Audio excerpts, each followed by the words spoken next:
When I was a kid and I was a little boy, they misdiagnosed me. Um, they had me on all kinds of pills when I was in first grade because I had to be so bad. But later on in years, I stopped taking medicine, and then eventually I ended up taking it again at 21, but taking medicine again at 21. But my psychotic break, I would say, happened around my early 18s, late 19s.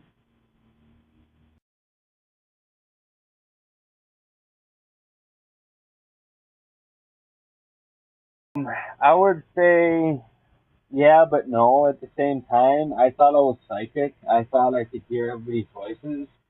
So like I would look at myself in the mirror and I like felt like so degraded by myself, my face in the mirror. But I would hear people's voices talking about me and I thought I was psychic. I thought people could actually hear or I could actually hear people talking about me.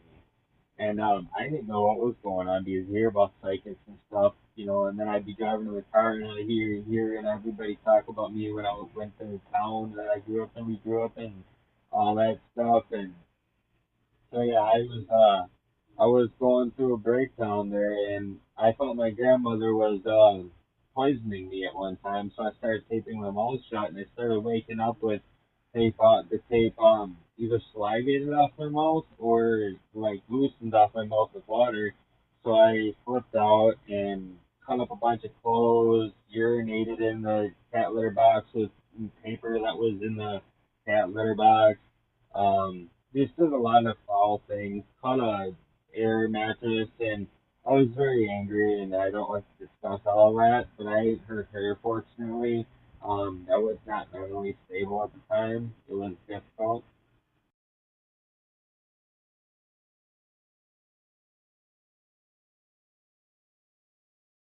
It took a long time. It took me to reach out. I had to reach out for help because people tried to get me into the clinic, but I was like, I don't want to go into the clinic, and I finally had to reach out because I went into a not a mental institution. I'm sorry, I went into a homeless shelter, and I started feeling like somebody was paying my grandma to, do put drugs in my food, and I'm like, what the hell's going on? Well, I mean, what's going on? I didn't know what was going on, so I was flipping out on people, and then I called crisis intervention to ask for help because I didn't know where to go that was safe. So they put me in a big house with a bunch of people in different rooms. Guys shared rooms and girls shared rooms, and we all that's when they diagnosed me. I don't remember the question, but I had to have been 21 when I think no 2021 somewhere around there when they finally medicated me. So that was 3 or 4 years possibly. That probably 3.5 years that I wasn't medicated. It was very rough. I mean, I was breaking down in my mind. I didn't know what to do with myself. I was so scared. I was when I lived with my grandma. I was too scared to go outside because I thought somebody was gonna, um, do stuff to me. Where I wouldn't be around here anymore. I'm trying to watch my language because the kiddos and everything. But anyway, so yeah. Also, yeah. I mean, it was hard because I had like it was like agoraphobia where I couldn't even come outside, but it was because I was paranoid and I was hearing voices, and like every little sound I heard, I would drop it of a pin, I would flip out. I'd be like, "What is that? What is that? What is that?" And I always had to wait till dark, where nobody could see me. That's when I would go riding on my bike. I hated coming out during the light time, during the sun, when the sun was out. So if I ever went on a bike ride, I wouldn't be able to. I wouldn't like going like when people where people could see me. So if there was any street lights, I'd probably avoid them. I'd probably just go down the dark areas until I got back to my grandma's house because that's just the only peace that I got is like riding my bicycle until um until I just I don't know until I got back to her place. But then I didn't get any peace there either. So that was the only peace I got, or if I was at work, but work wasn't peaceful either. So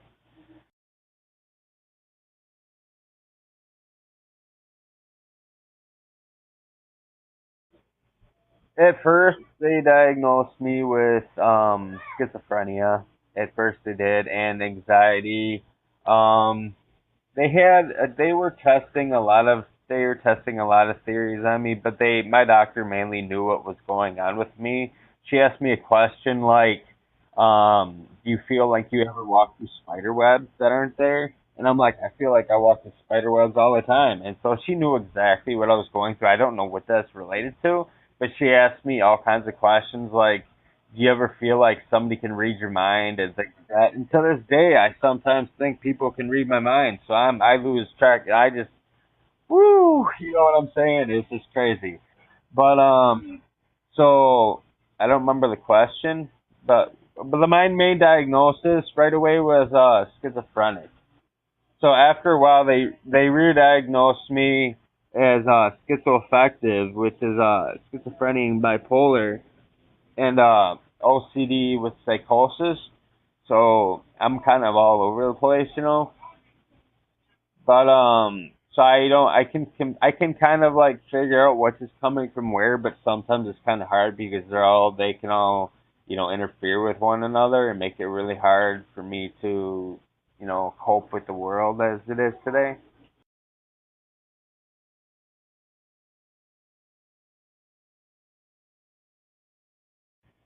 Um, what did they do for me for treatment?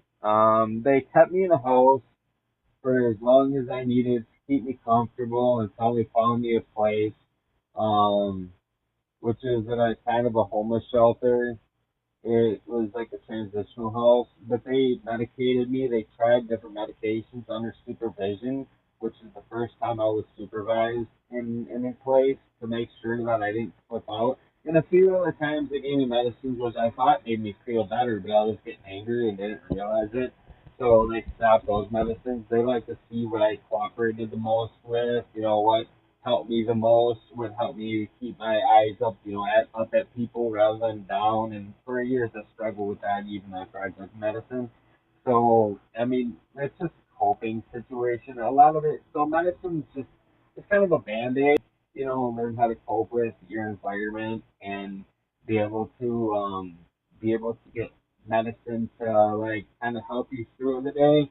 It helps out a lot more because if you struggle and you can't even go to your job without feeling like you're threatened, it's a really difficult situation. So,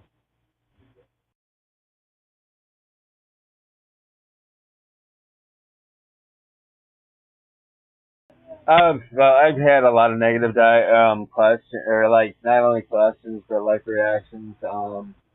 People have always judged me because they can't really see inside of my mind, and I don't really display the exteriorly what my mind is going through. People always reacted like, oh, there's nothing wrong with you. Not everybody. Some people understand. Some people understand. They say, hey, I really get that you're really messed up. But some people, they say, oh, you're messed up. You don't need medicine, or hey, you're not messed up at all. And just different reactions. I mean, the struggle is with medicine and mental health is that they can't really see what's going on inside of your brain.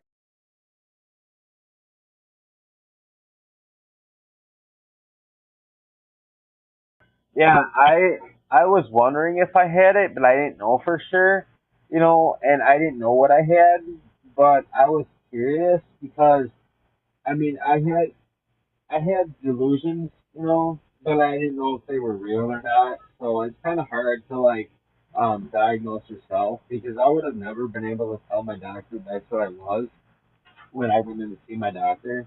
She diagnosed me properly. So, but then after a while, I got diagnosed with a bunch of different other things, and right now I'm on 4 or 5 different medications. So,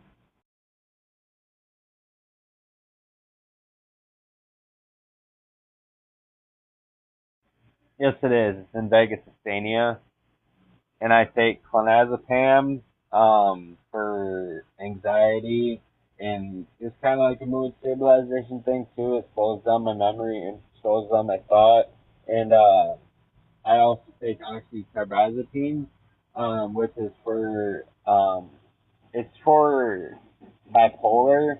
I and then I take another medicine, which is for my depression and OCD. So it all works together pretty well. It calms me down. It's just it makes me too calm.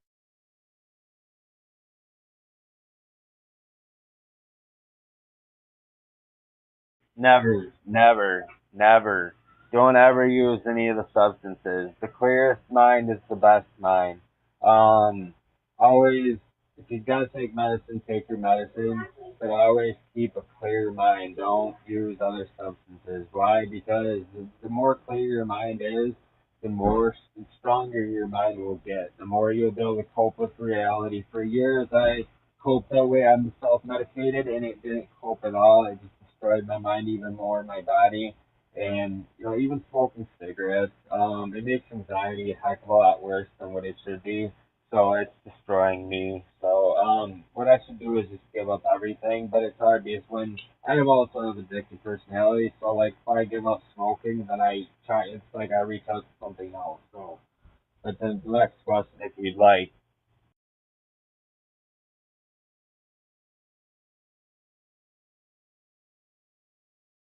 Sometimes I'm like motivated to get off my meds because of things I see on TV or things like that, like on YouTube, things like that, because it like makes me think. But that's I ended up in a mental institution because of that, and um, oh, I lose my mind. So I think that the whole it's worse than it is now. I mean, if you can envision what it was like before you ever were medicated, it's twice as bad because if you get medication as a band-aid, if you get it as a band-aid and then you start it, the withdrawing symptoms are even worse because you can space out for hours, not eat anything, not drink anything. You lose track of what you need physically and mentally. You lose track of everything. For a while there, you just get worse and worse and worse and worse till you like totally come back to. But you need to. So what's the best thing to do is if you need medicine, to stay on that medicine. Yeah, and that's happened a lot with me because I thought that God had. I'm a Christian. I thought that God had relieved me of this diagnosis. I thought He healed me, and several times I got off of it, and then I'd start freaking out. I would call my clinic, and they dropped my meds off to me. So if it was after hours, I'd call crisis, but they don't do that anymore. But fortunately, I'm smart enough to stay on my injection, which helps me because it's an antipsychotic. It's a Vega Sustainea. They can put it either in your shoulder or the gluteus maximus, but they stick it in. I used to get it in my shoulder for years, and the hind end's where I do it now because it stays in the system. It stays in the system a heck of a lot longer, so it's better.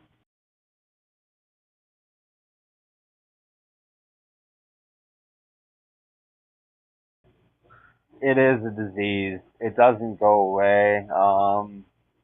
Forever and ever will I probably have this mental disorder. It is very severe. It's a struggle. Every day I struggle with it. Half the time I don't know what's real, what's not real, but I do know that I'm a good person, so I have to keep being that good person. Um, if there's one word I can describe this diagnosis with, it is hell. That is my that's my descriptive word is one word is hell.